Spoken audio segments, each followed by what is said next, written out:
Welcome to your ultimate power and policy. Today, we're diving into a hot topic igniting debate across the automotive world, the future of electric vehicles and the strategic decisions that shaped it. Not long ago, Akio Toyoda, the former CEO of the world's largest automaker, Toyota, was heavily criticized for his cautious approach to full electrification. But with EV sales slowing and manufacturers incurring billions in losses, Toyota appears to be having its "I told you so" moment. Here are 6 key reasons why. Now, you may recall a time not too long ago when the American government was pushing hard for a rapid shift to electric vehicles. The Environmental Protection Agency, they set this ambitious goal, aiming for 2/3 of all new passenger vehicles to be electric by 2032. It was a bold plan, maybe too bold. You see, the automakers, they'd already poured billions into developing electric cars, and many were struggling to make a profit. The United Auto Workers Union, they raised concerns about potential job losses, and everyday folks, they weren't quite sold on electric cars yet. The cost, the limited charging stations, the fear of running out of juice on a long drive, it all added up to a whole lot of hesitation. The EPA, they based their plan on how quickly electric cars were catching on at the time, but they didn't have all the data on how people would use them in the long run. They underestimated how ready the market really was. So in 2024, they adjusted their aim. Instead of 2/3, they now projected that about 1/3 of new cars would be electric by 2032. This new plan, it gave automakers some breathing room. They could continue making those gasoline-powered cars that everyone still relied on, especially the big, powerful trucks that were in such high demand. It was a recognition that sometimes you can't rush progress, no matter how good the intentions. Now, while the electric car craze was losing a bit of steam, something interesting happened. Hybrid cars, those vehicles that run on both gasoline and electricity, they started making a comeback. In 2024, hybrids accounted for 9% of all new car sales in the US, surpassing electric vehicles at 7.8%. This surge in popularity, it was a boon for Toyota. You see, Toyota, they were pioneers in hybrid technology. Back in 1997, they introduced the Prius, the world's first mass-produced hybrid car.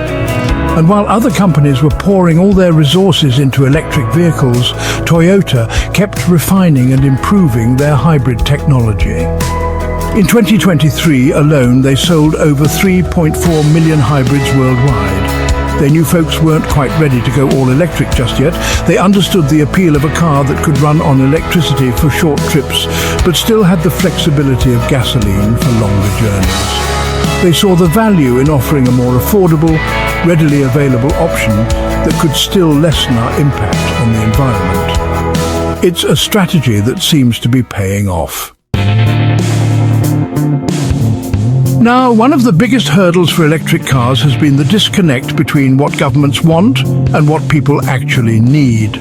See, a lot of governments, including our own, they pushed for this rapid shift to electric vehicles without fully grasping the realities of the market. They set these ambitious targets, and the car companies, they felt the pressure. They had to pour money into developing electric cars, even if it meant raising prices on all their vehicles to make up for the losses.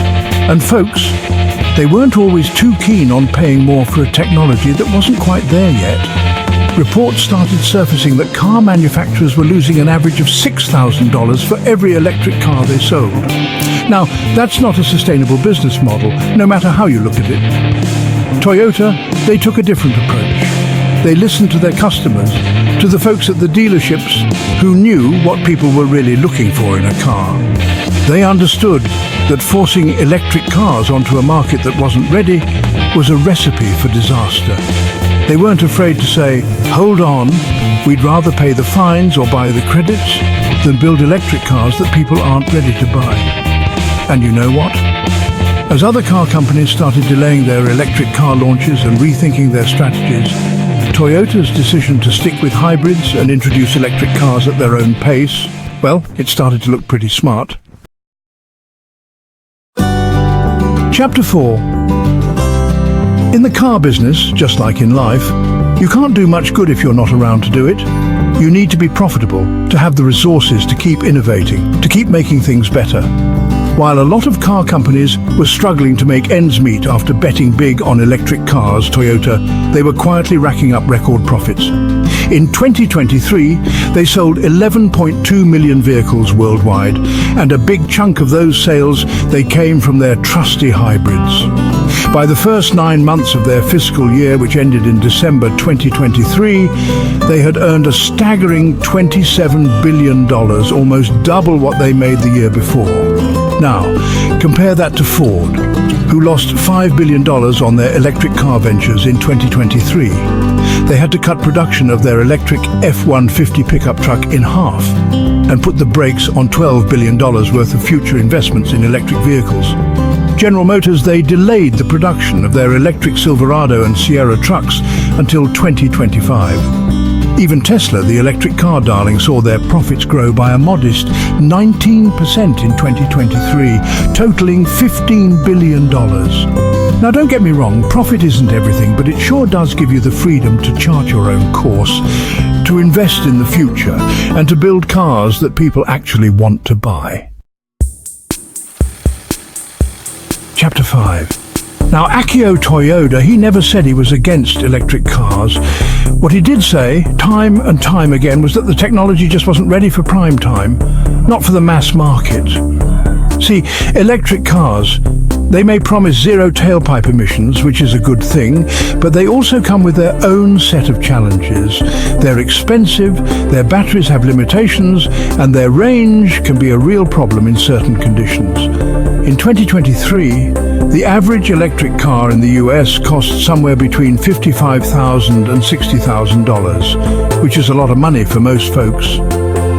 A study by the Boston Consulting Group found that most people who were thinking about buying an electric car, they wanted one that cost less than $50,000, could go at least 350 miles on a single charge, and could be juiced up in about 20 minutes. Now, there are a few models out there that meet all those criteria, but they're still the exception, not the rule. And then there's the battery. Cold weather can sap its power, and if you're hauling heavy loads or driving on the highway, well, your range can drop faster than a stone. And don't even get me started on the charging infrastructure. It's getting better, but it's still a far cry from the convenience of a gas station. All of this just reinforced Toyota's belief that we need more time, more research, more development before electric cars can truly become the norm. Chapter 6. Now, despite what some folks might say, Toyota never turned its back on electric vehicles.